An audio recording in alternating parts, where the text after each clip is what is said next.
Hello everyone, welcome to my channel learn with Gyanvi. आज मैं आप सभी को क्लास 6 एनसीईआरटी हिस्ट्री के इंपॉर्टेंट पॉइंट्स कराने वाली हूँ।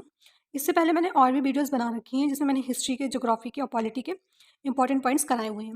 जिस किसी ने वो वीडियो नहीं देखी है, आप लोग जाके वीडियो देख लीजिएगा, मैंने पूरी प्ले लिस्ट बना दी है। और ये जो वीडियो है ना, आप लोगों को सीटेट के एग्जाम में, DSSB के एग्जाम में और बीपीएससी के एग्जाम में बहुत ही ज़्यादा हेल्पफुल रहेगी। ठीक है, तो फिर चलिए हम लोग स्टार्ट करते हैं। जैसे कि यहाँ पे सबसे पहला पॉइंट लिखा हुआ है मूवेंदर, तमिल शब्द जिसका अर्थ है तीन मुखिया, यानी कि मूवेंदार का अर्थ क्या होता है?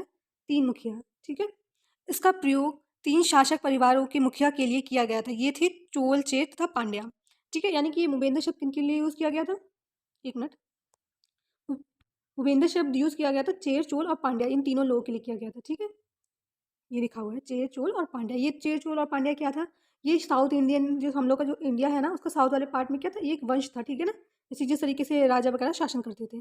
ठीक है, नेक्स्ट पॉइंट है, इन तीनों मुखियों के अपने अपने दो दो सत्ता केंद्र थे। इनमें से एक तटीय हिस्से में और दूसरा अंदरूनी हिस्से में था। यानी कि तीन लोग थे ना, चेर, चोल और पांड्या, है ना। इन लोगों का क्या था? दो, इन लोगों का जो कवर किया था इन लोगों ने हिस्सा, या फिर इनकी राजधानी बनाई थी, उन लोगों ने दो जगह बनाई थी। एक तो तटीय हिस्सा बनाया था और दूसरा एक अंदरूनी हिस्सा बनाया था। ठीक है, जैसे कि मान लीजिए हम लोग का ये इंडिया है, ठीक है ना, ये इंडिया है, इसके साउथ इंडिया एक तो इनकी राजधानी बनेगी यहाँ पे, जो तटीय वाला इलाका है यहाँ पे कहीं। ठीक है, और एक जो अंदर साइड में यानी कि लैंड में इन लोगों की राजधानी बनेगी। तो इस तरीके से इन लोगों, तीनों लोगों की क्या, दो दो राजधानियाँ थी। ठीक है, नेक्स्ट इज, एक चोलों का पत्तन पुहार या कावेरीपट्टनम, दूसरा पांड्यों की राजधानी मदुरई। ठीक है, यानी कि पांड्यों की राजधानी क्या थी? मदुरई थी। ठीक है, और चोलों का पत्तन यानी कि पुहार और कावेरीपट्टनम, ये इन लोगों की राजधानी थी, चोलों की। ठीक है, और पांड्या की क्या थी? मदुरई थी। नेक्स्ट, कुषाणों की राजधानी पेशावर तथा मथुरा, यानी कि कुषाण भी एक वंश हुआ था ना, जिस तरीके से मान लीजिए, जिस तरीके से हम लोग का ये भारत है, तो कुषाणों की राजधानी क्या थी? एक तो इन लोगों ने यहाँ मथुरा को केंद्र बनाया था अपना, और इधर एक पेशावर साइड में इन लोगों ने अपनी राजधानी बनाई हुई थी। ठीक है, नेक्स्ट देखते हैं। नेक्स्ट है समुद्रगुप्त की माँ, सॉरी ये स्लाइड मिस हो गई थी।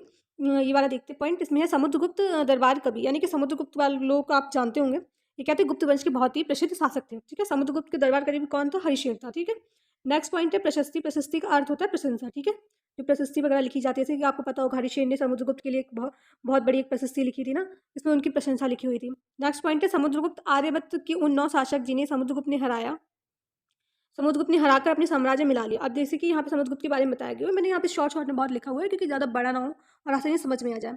अब इन्होंने क्या किया था, नॉर्थ साइड में, जैसे कि मान लीजिए ये भारत है, लोगों इन्होंने क्या किया था, नॉर्थ साइड में जो 9 शासक थे उनको हराया था। किसने हराया था? समुद्रगुप्त ने। ठीक है, और अपने साम्राज्य में मिला लिया था, यानी कि नॉर्थ साइड में जितने भी 9 शासक होंगे उनको हरा के अपने साम्राज्य में मिला लिया था। और जो दक्षिणापथ के 12 शासक, यानी कि दक्षिण साइड में क्या 12 शासक होंगे, उनको हराया था। ठीक है, और नेक्स्ट पॉइंट है असम, तटीय बंगाल, नेपाल, उत्तर पश्चिम के कई गढ़ समुद्रगुप्त के लिए उपहार लाते थे। जैसे कि अब जैसे कि मान लीजिए ये भारत है, तो इनका जो शासन था मेनली नॉर्थ इंडिया में था। ठीक है, और लेकिन इन्होंने क्या, दक्षिणापथ के शासक को भी हराया था, लेकिन इनके दक्षिण में इन्होंने शासन नहीं किया था, केवल बस हराया था। और ये जो लिखा है असम, तटीय बंगाल, नेपाल, उत्तर पश्चिम के कई गढ़ समुद्रगुप्त के लिए उपहार लाते थे। और ये जो नॉर्थ इंडिया साइड वाला जो पार्ट है ना, ये लोग क्या करते थे? समुद्रगुप्त के लिए उपहार लेकर आते थे।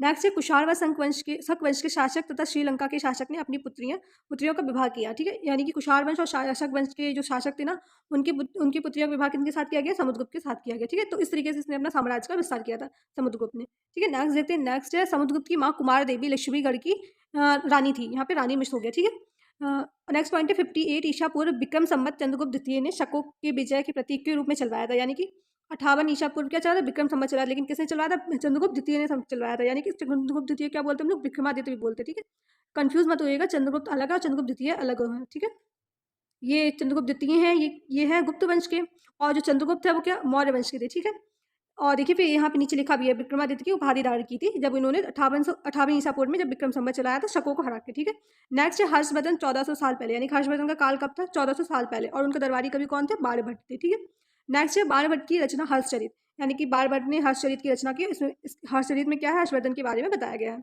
नेक्स्ट है पल्लवों की राजधानी कांचीपुरम के आसपास के क्षेत्रों में कावेरी डेल्टा तक फैली थी। अब यहाँ पे देखिए लिखा है पल्लवों की राजधानी कौन सी थी? कांचीपुरम थी। ठीक है, और पांड्यों की राजधानी क्या थी? मदुरई थी। ठीक है, तो इस तरीके से हम लोग आज का लेक्चर यहीं पे खत्म हुआ। मैं इसके बाद में और भी वीडियोस लेकर आऊँगी, इसमें मैं पूरी एनसीईआरटी कवर करा दूँगी।